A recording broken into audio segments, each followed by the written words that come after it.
Moore, president of the American Spaniel Club, and we're here today at the 98th Flushing Spaniel Show, and it's my privilege and honor to talk to Billy Gorodner. Billy, when did you first get into Cocker Spaniels? My parents had a Cocker when they got married, and he passed away when he was 12 and I was almost 10. And my father saw we lived in New York City, and my father saw that there was the American Spaniel Club. It was then held in the Hotel Roosevelt in New York City, and they thought we'd get a healthier dog than the previous one that they had.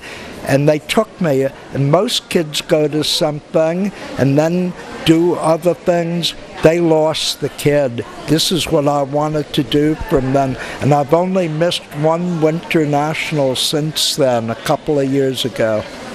So did you end up getting a puppy from the American Spaniel Club Flushing Spaniel Show? Actually, it didn't quite turn out to be my dream dog, but it was a star. It was a little party color puppy. And they made me join the Cocker Spaniel Club of Long Island, and she had potential to be a star Cocker Spaniel like I did to be James Dean, but it kept me going. Well, people know you as Billy and Lloyd. Tell me about you and Lloyd. Wow. We really were, in many ways still are. He was the brains of the outfit, and I kind of did all the fill-in stuff and everything, and it worked for us for over 41 years. Well, tell me how you met Lloyd. Through a friend of his who was a grooming client of mine. He was from a very old, well-to-do family who had chows, but later he had pet cockers, and he and Lloyd used to go to dog shows before I ever met Lloyd in the 50s.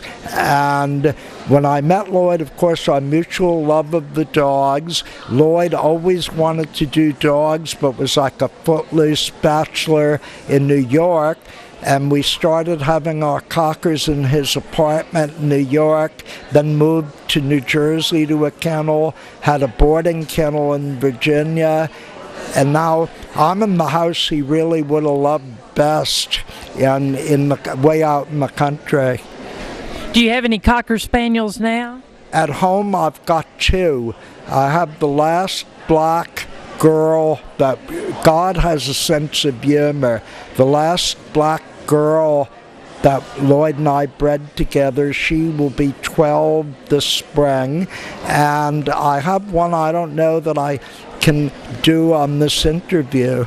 She's a sable roan cocker, the only sable anything I personally ever lived with. That was a gift from Polly Swanson. You don't have to worry, she's spayed and not registered. You and Lloyd had a number of wonderful dogs and champions. Tell us about some of your favorites. Wow. Probably one of the favorites that is not forgotten but not remembered was our old red and white dog champion, Trojan Tagalong. He was way ahead of his time. He was sired by Tan Men. I used to help Bill Ernst. In fact, Gay is here today. She's my longest, oldest time friend that I have in the world. Well, anyway, this son of Tan Man produced this whole family of dogs that are still winning today. Mike Gadsby's dog, who won at the World Show and at Crufts, is a direct descendant from them, among a lot of other ones. Well, and who can forget Macho Man and his win at the National Specialty with Julie? Tell us about that. That wasn't necessarily supposed to happen. Lloyd and I heard that there was a red and white dog from California that was going to win. It was under Betty Dudding, who had a penchant for putting up red and white, beautiful, and Ben was a sporting kind of real go-get-em show dog Cockrum. We never thought it would happen, but when he got into the good pile, I got a little nervous.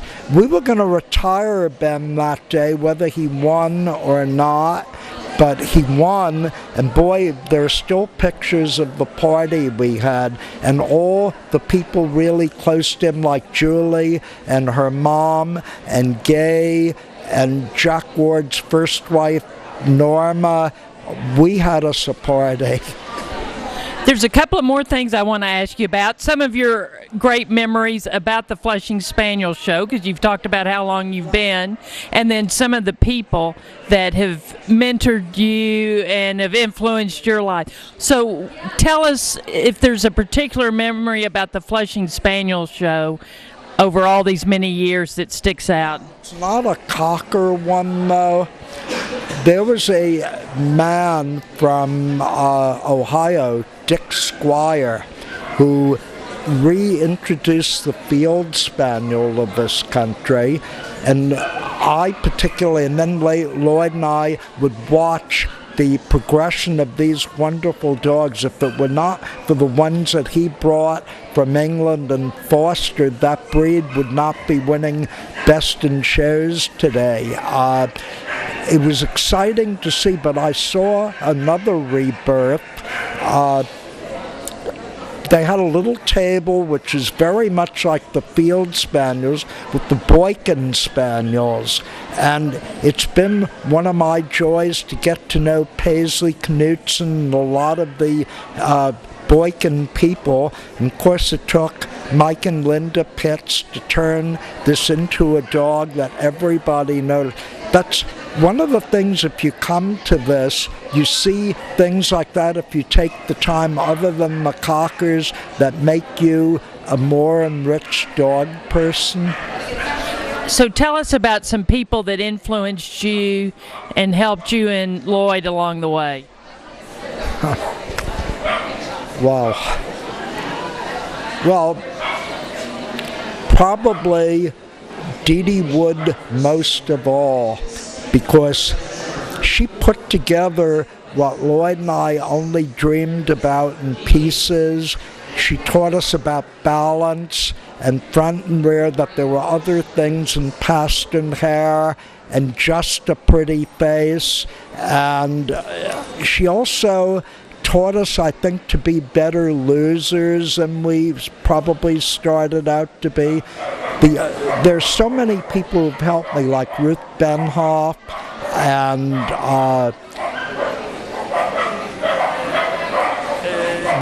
really, but one other one who I can't believe I knew as well was Norman Austin. He was my absolute hero. He was not only a great breeder, but a great handler. He had an eye for it, and he taught me to appreciate every dog, not just my own.